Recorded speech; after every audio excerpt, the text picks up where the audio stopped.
Bonjour à tous et bienvenue dans cette nouvelle vidéo. Aujourd'hui, on se retrouve pour parler du PSI, qui est une unité à la fois de pression et de contrainte du système anglo-saxon. Donc, tout d'abord, PSI correspond à Pounds Force per Square Inch. Désolé pour l'accent. Et donc, c'est une unité de pression et de contrainte anglo-saxonne. Nous allons surtout voir comment nous allons pouvoir la convertir dans d'autres unités, notamment l'unité du système international qui est le pascal pour la pression. Si vous n'êtes pas très doué en maths et que vous ne maîtrisez pas les unités, ce tableau vous fait probablement peur. Mais n'ayez crainte, dans les prochaines diapositives, nous allons présenter et détailler les calculs afin que vous ayez plus de facilité à manipuler les différentes unités. Tout d'abord, je vous propose de convertir le PSI en bar. Donc là, je ne vais pas vous faire de démonstration, je vais juste vous demander d'admettre qu'un bar équivaut à 14,5 PSI. En utilisant cette donnée, on peut donc en déduire que un PSI égale 1 sur 14,5 bar. Donc une fois qu'on fait le calcul, on tombe sur une valeur proche de 0,0689 bar. Nous avons donc déjà complété la première ligne de notre tableau. Poursuivons donc le remplissage de notre tableau en convertissant les PSI en pascal. Nous avons donc vu précédemment que un PSI équivalait à 0,0689 bar.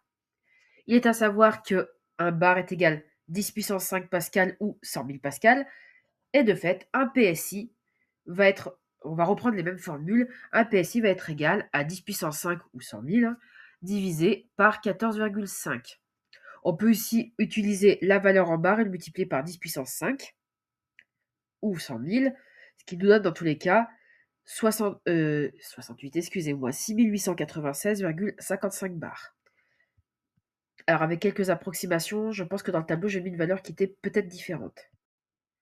En effet, à la lecture du tableau, on voit qu'il y a une différence qui n'est pas significative.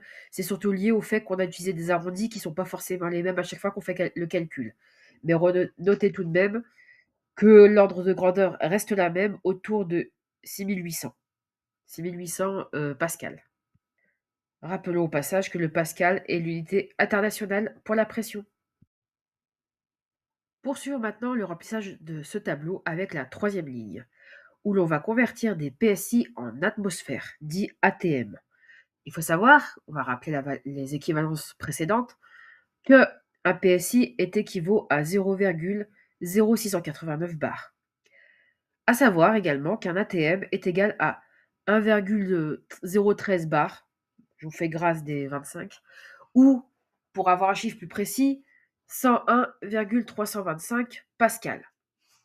Donc, on peut prendre la version, soit on prend le résultat en bar que l'on divise par l'équivalence ATM bar, ou alors on prend la version en pascal et on va diviser sur l'équivalence ATM pascal. Dans tous les cas, vous ne divisez pas des bars et des pascals. Pour trouver un ATM, c'est complètement ridicule. Vous gardez bien la même ordre de grandeur.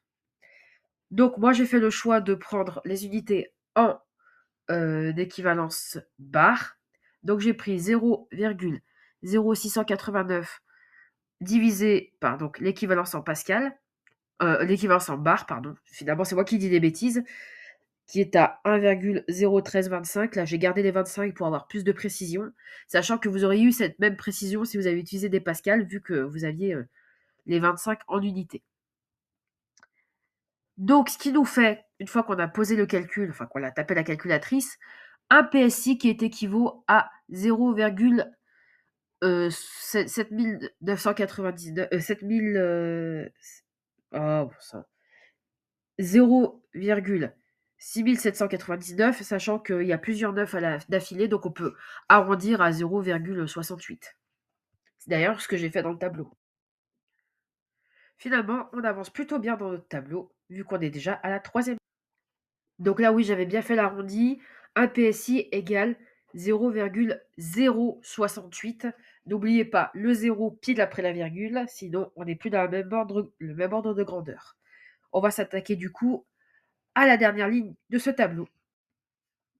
Afin de compléter la dernière ligne du tableau, nous allons convertir les PSI en équivalence millimètres de mercure. Je rappelle que le sigle AG correspond au mercure et mm au millimètre, donc le millimètre de mercure, qui est une unité de mesure de la pression. Nous rappelons les équivalences suivantes. Donc 1 bar est toujours égal à 14,5 PSI et il est également égal à 750 mètres de mercure. Millimètres de mercure, pardon. Donc, pour calculer la quantité en PSI, on va diviser la quantité en bar, enfin l'équivalence de mercure, de millimètres de mercure en bar, que l'on va diviser sur l'équivalence de bar en PSI. Ce qui nous donne bar sur 14,5 pour avoir les PSI. Et donc, vu qu'un bar est égal à 750 millimètres de mercure, excusez-moi, avec le débouché, j'arrive plus à me concentrer. Bon, on va y arriver. Donc, 750 millimètres de mercure, on va diviser ces 750 millimètres de mercure par les 14,5. Et une fois qu'on a fait ce résultat sur notre super calculatrice, on tombe sur un résultat à 51,71 ou 51,72 en fonction des arrondis qu'on a pu éventuellement utiliser. Donc oui, la valeur que j'ai rajoutée au niveau du tableau lorsque je l'ai complété était 51,71. Là, je vous dis 51,72. Très sincèrement, on n'est pas très loin. On est sur des arrondis au centième près. Donc ça passe. N'ayez crainte. Dites-vous que les arrondis font parfois des différences de valeur, mais en tout cas, la valeur reste significative, on va dire, à 51,7. Donc, on est quand même sur des valeurs qui ne sont pas erronées. Donc, en conclusion, nous avons pu convertir ce qu'était l'unité PSI dans les valeurs de la valeur de l'unité internationale qui est le pascal. Nous l'avons également converti en bar, en atmosphère et en millimètres de mercure. Si jamais il y a des points d'imprécision dans ce que j'ai fait sur mes diapos précédentes, n'hésitez pas à me le dire dans les commentaires. Je peux éventuellement y revenir.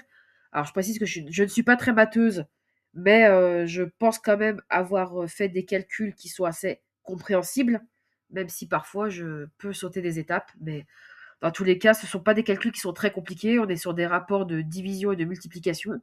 Donc, vous pouvez les reprendre chez vous tranquillement et n'hésitez pas à me poser des questions dans les commentaires. Je serai ravie de vous apporter de l'éclairage si c'est dans mon domaine de compétences.